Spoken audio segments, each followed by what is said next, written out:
Vinayaka Chavithi competition అయిపోయింది. మరి మీరు గెలిచారా? అదేనండి, భక్తిని ప్రూవ్ చేసుకోవడానికి మనం ఇన్ని రోజులు చేశాం కదా పూజలు. పక్క వీధిలో బొమ్మ కంటే మన వీధిలో విగ్రహం పెద్దగా ఉండాలి. ఒకవేళ పెద్దగా ఉండకపోయినా మినిమం గణేషాకి సిక్స్ ప్యాకో లేకపోతే రీసెంట్గా ట్రెండ్ అయిన మూవీ మేనరిజంతో ఉంటే మనమే విన్నర్స్. దాన్ని మనం ముద్దుగా వెరైటీ అని పిలుచుకుంటాం. లైటింగ్ జస్ట్ పందిరికి వేస్తే సరిపోదు, వీధంతా వెయ్యాలి. ఆ ఏరియాలో గెలవాలంటే మరి తప్పదు కదా.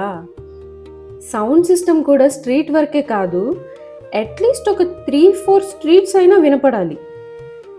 నిమజ్జనం రోజు పూజారి ఎందుకు, మ్యూజిక్ ట్రూప్ని తీసుకురావాలి. అది కూడా సిటీలో బెస్ట్ ట్రూప్ అయి ఉండాలి. వినాయకుడు ఊరేగింపులో పొదుపుగా బట్టలు వేసుకొని డ్యాన్స్ వేసే అమ్మాయిలు ఉండాలి. అది కూడా ఐటమ్ సాంగ్స్కి. ఎంత ఫైరింగ్ లిరిక్స్ ఉన్న సాంగ్ పెడితే అంత గ్రాండ్గా నిమజ్జనం జరిగినట్టు. Last but not least, laddu option last year కంటే ఈ ఇయర్ లడ్డు పెద్దగా చెయ్యాలి. థౌజండ్స్ నుండి ఆప్షన్ ల్యాక్స్లోకి వెళ్ళాలి. అట్లీస్ట్ లోకల్ పేపర్లో అయినా పడాలి. కొనలేని వాళ్ళు క్లాప్స్ కొడుతూ అసలు అంత పెట్టి లడ్డు కొని ఏం చేసుకుంటారు అనుకోవాలి. సో ఇవన్నమాట కాంపిటీషన్ క్రైటీరియాస్.